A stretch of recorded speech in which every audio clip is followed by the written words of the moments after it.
Hello, we are here inside The Beast with Simon Mottram, the owner of Fast Track Driving School. Simon, what a title! Owner The of a owner. driving school. I know. It wasn't meant to be. No? When I first started Fast Track, it's 11 years old now. Oh, wow. So it was just a plan of just having my own business, really, Okay, and making a better time in life for my family. absolutely, yeah. And the calls came in, and they came in, and they came in. And in the end, we had to do something to alleviate that pressure.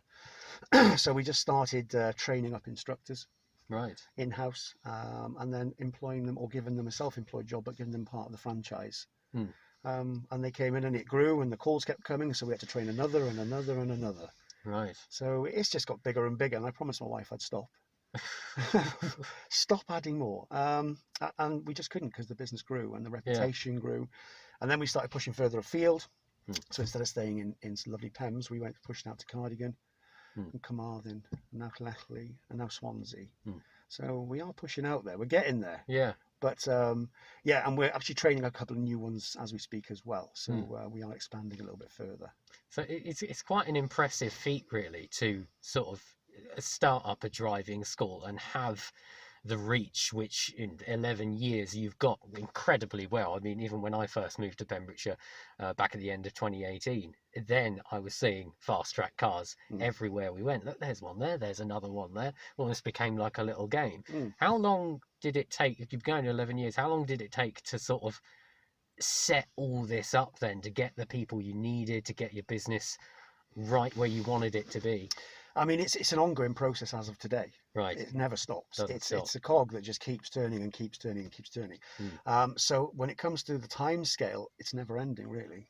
It just continues until I decide enough is enough. Right. And I'm it'd be nice to have a little place in Lanzarote somewhere I could just sit back and Lanzarote. And as long as I've got a Wi-Fi signal, I can run the business from there, and I can kick back a little bit, because it's not just me, it's the background, it's behind the scenes, it's my wife, it's my kids have helped out, they've all chipped in, and my wife continues to do it even now. She's a nurse, but on the days off she's behind the scenes running the business for me. Oh, wow.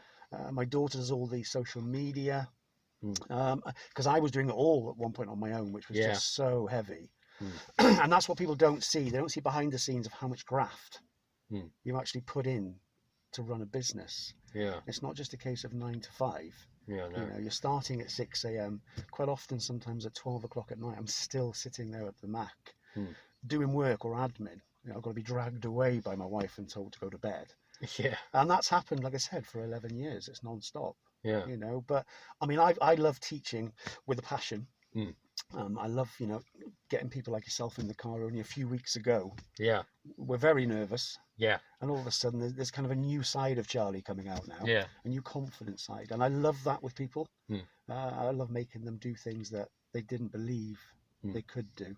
And it's something you see. I mean, I see people I taught, because I've been teaching for 15 years. Right. And I see people now that I taught 15 years ago. And they're driving past, and obviously 15 years have gone on, and they're not this 17-year-old anymore. They're a mother, they're a father, and they're driving the kids around.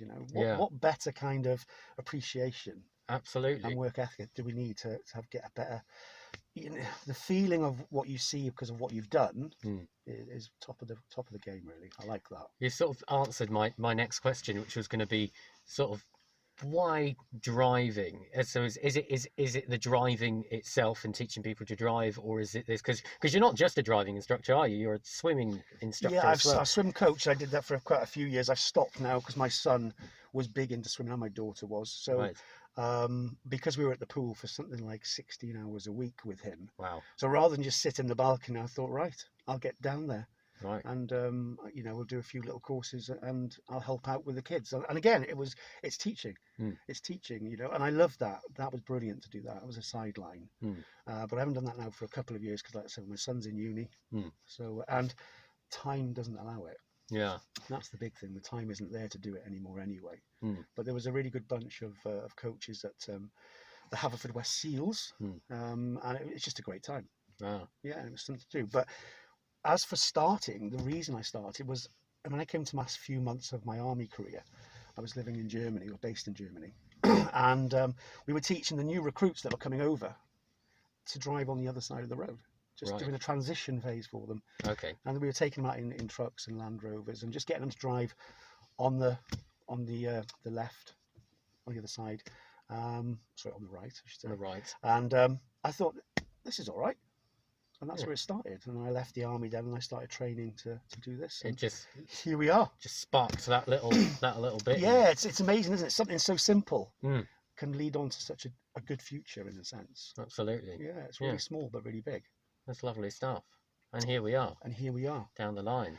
Indeed. 2 weeks away from Fast Track Charlie's test. Oh, yes. That. Yes. It's, I forgot that we didn't do it on the Monday. So I sort of like a day behind. So yesterday I was thinking, oh, it's a week today. No, it's actually less than 2 weeks because Monday was yesterday. But yeah, no, I mean, that's amazing. That it was just one little thing. And then here you are. Makes you think, doesn't it? Sort of, if you'd have just done something else on that day. Of course. Yeah, and that's it. It's great, you know. I mean, I think it's testament to if you put the hard work in, and it is hard work, like I've said, if you put it in, then you reap rewards from it. That's my last question, actually, before we get going. Hard work, a lot of people would say, to make a business work or to be successful, it's just a lot of hard work. Would you say it's purely just pure tenacity, or would you say there needs to be an element of this or an element of that, perhaps something that people have missed on their quest to gaining success in whatever field? I know it's quite a heavy question, but I think it boils down really to self-determination. Right. I think if you're determined that you want to do something and you want to reach the end game, I think you'll dig in. And, you know, don't get me wrong, I mean, I've tripped and fallen over on hundreds of occasions and probably sat back and thought, do I need this? Yeah. Do I need this stress? Does my family need this stress? But you've just got to dust off and you keep standing up and you just keep striving forward. You know, and not everything's going to succeed. We've tried lots of different things in Fast Track. You know, a few haven't succeeded. Most, thank God, have.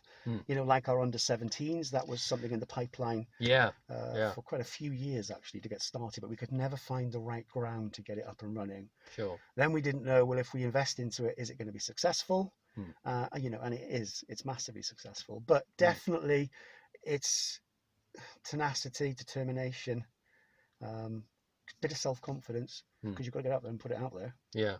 And just the will to succeed, really, Joel. Yeah. That's the key, isn't it? That's it. Yeah. Never give up. Never give up. No. It's a timeless phrase that's said so many times, and I think a lot of people sort of forget that along the way. They get so caught up in things, but you've sort of, you know, as you say, you've managed to just power through despite those little things that have popped up. And here you are. Yeah, and a good team behind. Like I said, my wife and my kids have all chipped in. Amazing. You know, I couldn't have done this on my own. No. Impossible.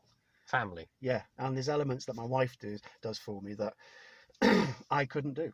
You know, I mean, she does the accounts, and I'm rubbish with figures. Yeah. That is not me.